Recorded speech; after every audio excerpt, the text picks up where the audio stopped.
Et si tout ce que vous pensiez savoir sur la naissance était complètement faux, et si la vie ne commençait pas au moment où nous prenons notre premier souffle, mais bien avant cela, dans un lieu invisible aux yeux, où les âmes conscientes choisissent quand, comment et avec qui elles vont vivre un autre voyage sur Terre. Aujourd'hui, nous allons nous plonger dans l'un des thèmes les plus intrigants de la spiritualité, les souvenirs d'avant la naissance. Et préparez-vous, car ce que vous allez entendre ici pourrait changer la façon dont vous voyez la maternité, l'enfance et même vous-même.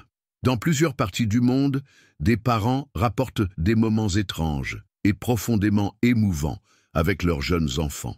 Des enfants de 2, 3 ou 4 ans disant des phrases comme « Maman, je t'ai choisi avant de naître. Je te voyais depuis le ciel.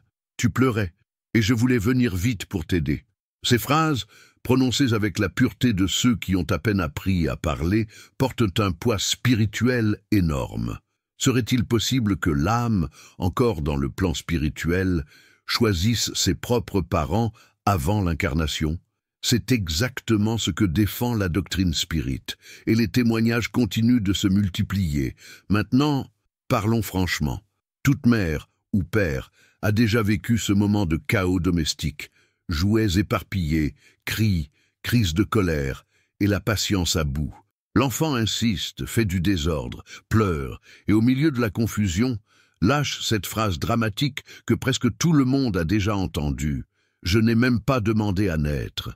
Mais et si, au lieu de s'énerver, la mère regardait son enfant dans les yeux et disait « Es-tu sûr que tu n'as pas demandé ? Parce que, selon de nombreux récits spirituels, c'est toi qui m'as choisi. » Soudain, tout change. La relation n'est plus le fruit du hasard ou d'une obligation. C'est une relation de but, de mission, d'apprentissage mutuel. Et la question qui nous taraude, pourquoi une âme choisirait-elle certains parents, certaines souffrances, certains défis? Y a-t-il un plan derrière tout cela? Préparez-vous. Ce qui suit pourrait bouleverser tout ce que vous croyez sur la naissance, le destin et le véritable rôle d'une mère ou d'un père. Le choix des parents selon la doctrine spirit. Si la vie commence bien avant la naissance, comme l'affirment de nombreuses traditions spirituelles et révélations médiumniques, alors rien, absolument rien, n'est le fruit du hasard. Selon la doctrine spirit, révélée par Allan Kardec et approfondie par des médiums comme Chico Xavier et Divaldo Franco, la réincarnation est un processus soigneusement planifié dans le monde spirituel. Avant de naître, l'esprit passe par une période de préparation, d'orientation et de choix. Oui, de choix. Dans cet intervalle entre une vie et une autre, des esprits protecteurs, des mentors et des guides spirituels aident chaque âme à tracer les chemins de sa prochaine existence. Et parmi ces choix fondamentaux se trouvent 3 décisions qui changent tout. Qui seront tes parents? Où tu vas naître? Quelles épreuves et expériences tu vas affronter? Mais cela nous amène à une question qui semble absurde à première vue. Pourquoi quelqu'un choisirait-il de naître dans un foyer difficile, au milieu de la pauvreté, de la violence, de l'abandon ou de la douleur? Selon les enseignements spirites, l'esprit ne cherche pas une vie confortable, il cherche l'évolution. Et souvent, la croissance spirituelle n'a lieu que par le biais de défis profonds. C'est au contact de personnes difficiles que nous apprenons à aimer inconditionnellement. C'est dans des foyers déséquilibrés que nous sommes appelés à développer la patience, la compassion et le pardon. L'esprit ne voit pas avec les yeux du corps, il voit avec les yeux de l'éternité. Mais malgré tout, le mystère persiste. Si tout est planifié, si l'esprit choisit en conscience, pourquoi tant de vies semblent-elles injustes dès le début? Pourquoi certains naissent-ils dans des foyers pleins d'amour et d'autres dans des environnements de douleur? Y a-t-il quelque chose de plus derrière ces choix? Qui sait? Certaines âmes reviennent peut-être pour réparer des erreurs d'autres vies. Ou peut-être sont-elles là pour sauver d'autres esprits. Ou encore, pour vivre des expériences qui plus tard serviront de lumière pour beaucoup d'autres. Le fait est que le choix des parents n'est jamais aléatoire. Même dans des foyers difficiles, il existe un but caché, un lien invisible, un accord conclu bien avant le premier cri du bébé. Et vous? Vous êtes-vous déjà demandé pourquoi vous êtes né exactement dans la famille que vous avez? Ou pourquoi vos enfants sont venus exactement pour vous? Peut-être. Les réponses se trouvent dans un endroit que peu de gens ont le courage de regarder, dans la mémoire de l'âme. Témoignages réels d'enfants qui se souviennent de leur choix. Imaginez entendre un jeune enfant, encore avec ses mots tremblants et innocents, dire quelque chose que personne ne pourrait attendre. Des récits émouvants viennent de plusieurs parties du monde.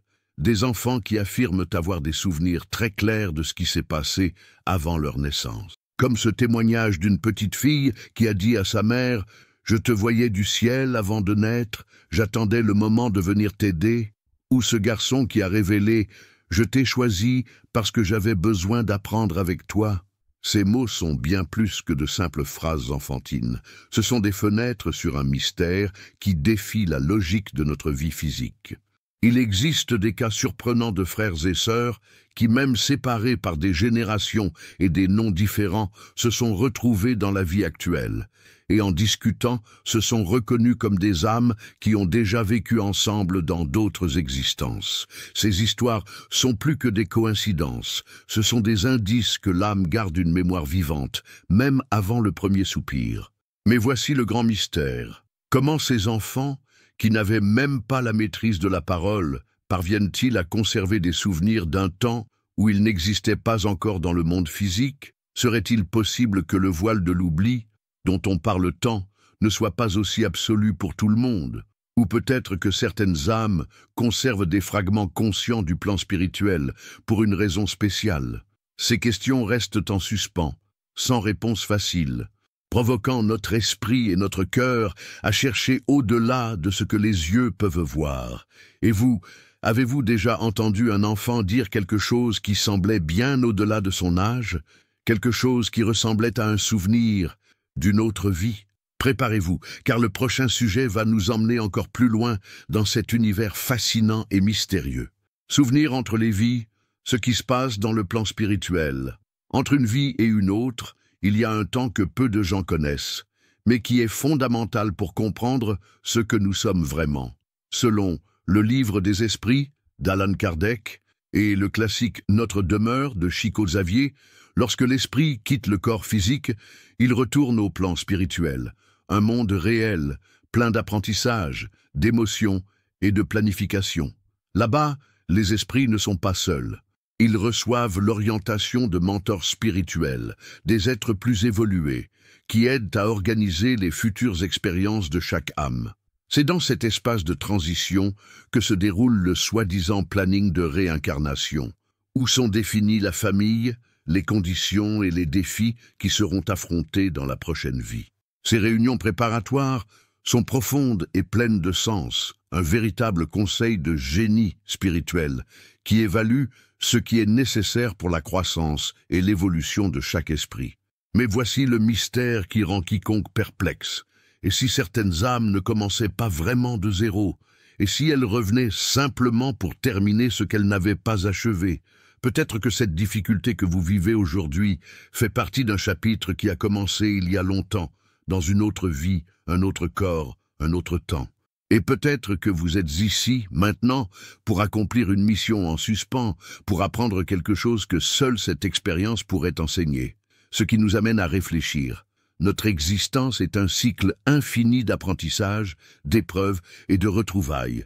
Mais par-dessus tout, c'est un voyage guidé par une intelligence supérieure qui offre toujours la chance de recommencer, d'évoluer, de se transformer. Êtes-vous prêt à comprendre que votre vie n'a pas commencé ici, que votre véritable chemin a été écrit bien avant votre premier cri? Dans le prochain segment, nous allons explorer les raisons qui poussent une âme à choisir un destin apparemment si difficile, et ce que cela signifie pour vous. Mission spirituelle. Pourquoi choisissons-nous certaines familles? Chaque âme qui décide de se réincarner emporte avec elle un scénario plein d'intentions et de buts, des missions qui doivent être accomplies dans cette nouvelle vie. Dans la doctrine spirit, ces missions sont appelées épreuves et expiations, des défis qui servent à la croissance, au rachat de dettes et à l'apprentissage. Et qu'est-ce que cela a à voir avec la famille dans laquelle nous naissons? Tout. Souvent, nous ne choisissons pas seulement les parents, mais aussi les frères et sœurs, les oncles, les amis, des esprits avec lesquels nous avons des liens anciens, fruits de vies passées. Ces liens peuvent être d'amour profond, où les âmes se retrouvent pour renforcer leurs attaches et évoluer ensemble. Mais ils peuvent aussi être des liens difficiles, des dettes et des désaccords qui doivent être résolus pour que les deux parties trouvent la paix et l'équilibre. Maintenant, pensez à cette possibilité troublante. Et si votre mère, dans cette vie, a été votre fille dans une autre existence? Ou si ce parent qui semble être votre plus grand défi était, en d'autres temps, votre ennemi ou même quelqu'un que vous avez lésé? La vie, selon le spiritisme, est comme une école où les épreuves viennent nous enseigner des leçons essentielles et les personnes autour de nous sont nos professeurs, même si elles sont difficiles. Ces rencontres apparemment aléatoires cachent une raison profonde et un but que seule l'âme comprend. Par conséquent, lorsque vous regardez votre famille, que ce soit avec amour ou avec défi, rappelez-vous, vous êtes ensemble pour grandir, pour vous pardonner, pour évoluer, et ce voyage mystérieux et complexe ne fait que commencer. Dans le prochain sujet, nous allons découvrir pourquoi certains enfants semblent plus connectés au monde spirituel dès la naissance. Un véritable mystère de la médiumnité naturelle. Enfants sensibles et médiumnité naturelle. Avez-vous déjà remarqué que certains enfants semblent voir et parler à des choses que personne d'autre ne voit? Dans la doctrine spirite, ce n'est pas une coïncidence, c'est l'expression claire d'une perception spirituelle plus ouverte, un don naturel appelé médiumnité.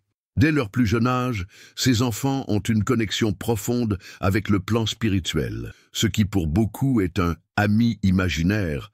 Pour eux, peut-être un esprit qui les accompagne, les protège ou même leur communique des messages importants. Souvent, les parents sont surpris ou effrayés, mais la vérité est que ces enfants portent en eux une sensibilité rare, une fenêtre ouverte sur un monde invisible. Et la question qui nous interpelle est, ces âmes sont-elles encore liées au plan spirituel d'où elles viennent? Se pourrait-il que, même dans le corps physique, elles maintiennent un lien direct avec les dimensions subtiles, avec ceux qui les attendaient avant la naissance? Ces enfants nous montrent que la vie est bien plus que ce que nous voyons, qu'il existe quelque chose au-delà de la matière, quelque chose qui nous accompagne silencieusement depuis toujours. Mais si cette connexion est si intense, pourquoi pour la plupart des gens, cette mémoire spirituelle se perd d'elle? Qu'est-ce qui fait que certains enfants maintiennent ce pont, tandis que d'autres le ferment complètement? Le mystère demeure et nous invite à ouvrir les yeux sur les signes qui ont peut-être toujours été devant nous. Dans le prochain chapitre, nous allons comprendre pourquoi, même avec ces liens, nous oublions tout en naissant, et s'il est vraiment possible de se souvenir. Pourquoi oublions-nous tout à la naissance? Une des grandes questions qui intriguent les chercheurs et les spirites est, si l'âme vit bien avant la naissance, pourquoi oublions-nous tout lorsque nous arrivons dans le monde physique? Selon la doctrine spirite, cela se produit à cause du voile de l'oubli, un mécanisme spirituel créé pour protéger l'âme. Cet oubli temporaire est comme un filtre qui empêche les souvenirs du plan spirituel, des vies passées et des décisions prises avant l'incarnation de perturber l'apprentissage et le développement dans la nouvelle vie. Imaginez si vous vous réveilliez dans votre vie actuelle avec tous les souvenirs clairs de tout ce que vous avez déjà vécu. Il serait très difficile de vous adapter, n'est-ce pas? C'est pourquoi le voile de l'oubli est essentiel pour que l'enfant puisse grandir, apprendre et vivre le présent avec plus de légèreté. Mais voici la partie qui génère encore plus de mystère. Pourquoi certains enfants parviennent-ils à se souvenir? Certains souvenirs, parfois, surgissent comme des flashs, de petits fragments qui échappent au voile. Ce sont des récits d'expériences prénatales, de vie passée ou de contact avec le monde spirituel. Et combien de temps durent ces souvenirs? Dans la plupart des cas, ces souvenirs se dissipent avec le temps, à mesure que l'enfant grandit et s'adapte à la vie physique. Mais pour certains, ce voile est plus ténu, et ces souvenirs peuvent accompagner la personne tout au long de sa vie, l'aidant à guider ses choix et sa mission. Ainsi, derrière cet oubli, il y a une protection, mais aussi une porte secrète, ouverte uniquement à ceux qui ont besoin de se souvenir. Le prochain sujet va défier la science et révéler des cas surprenants qui restent sans explication, mais que la spiritualité comprend parfaitement. Témoignage qui défie la logique de la science.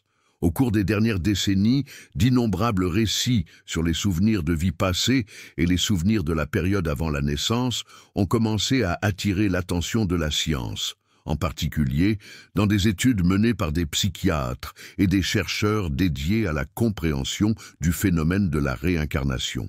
Des cas célèbres, comme ceux documentés par le Dr Ian Stevenson de l'Université de Virginie, ont enregistré des enfants qui décrivaient avec des détails incroyables des vies antérieures, des faits qu'ils n'auraient jamais pu apprendre de manière conventionnelle.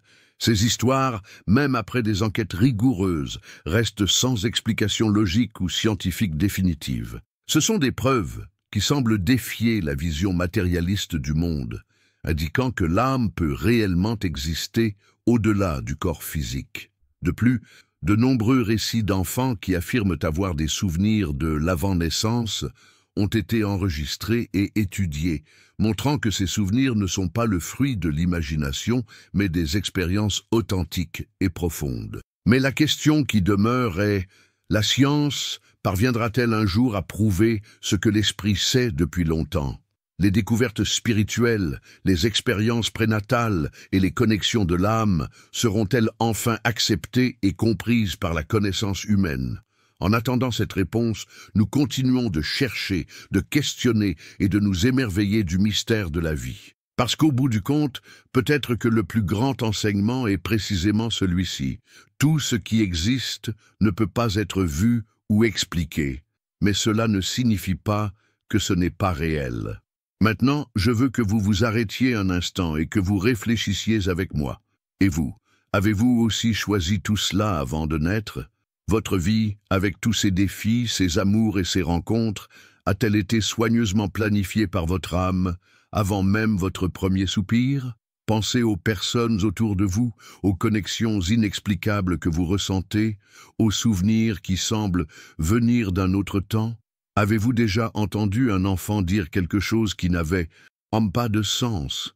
Avez-vous déjà eu l'impression de connaître quelqu'un depuis toujours, même sans l'avoir jamais vu auparavant? Je veux savoir. Racontez-nous dans les commentaires. Avez-vous déjà eu une telle expérience? Avez-vous été témoin d'un souvenir surprenant d'un enfant? Ou avez-vous ressenti ce lien qui va au-delà de la logique? Explorons ensemble ces mystères, car peut-être que le plus grand secret de la vie n'est pas ce que nous vivons, mais la raison pour laquelle nous avons choisi de la vivre. Peut-être que le plus grand mystère de la vie est de se souvenir pourquoi nous avons choisi de la vivre.